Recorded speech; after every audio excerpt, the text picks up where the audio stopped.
தாய் தமிழ் உறவுகளுக்கு வணக்கம். வரலாற்றில் முதல் முறையாக இடைத்தேர்தலை சந்திக்கும் அம்பாசமுத்திரம் தொகுதி.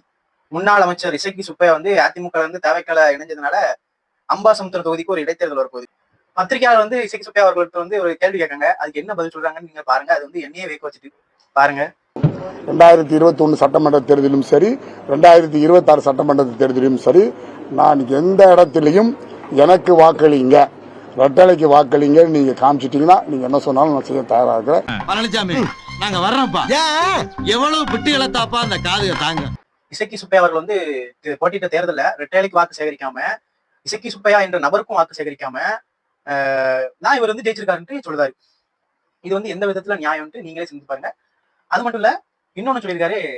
வருகிற இடைத்தேர்தல கட்சி யாரு முடிவு பண்ணதோ அவங்கதான் வேட்பாளர் அப்படின்னு சொல்றாங்க.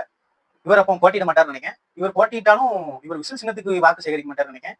அதே மாதிரி தமிழக வெற்றி கழகத்துக்கும் வாக்கு சேகரிக்க மாட்டார், இசக்கி சுப்பையாவுக்கும் வாக்கு சேகரிக்க மாட்டார்னு நினைக்கிறேன். அதனால இசக்கி சுப்பையா என்ற தனி மனிதரை பார்க்காமல் நல்ல ஒரு வேட்பாளரையாட்டி இனியாட்டு அம்பாசமுத்திரம் தொகுதி மக்கள் தேர்ந்தெடுக்கணும்னு இந்த காணொலி வாயிலாக கேட்டுக்கொள்கிறேன்.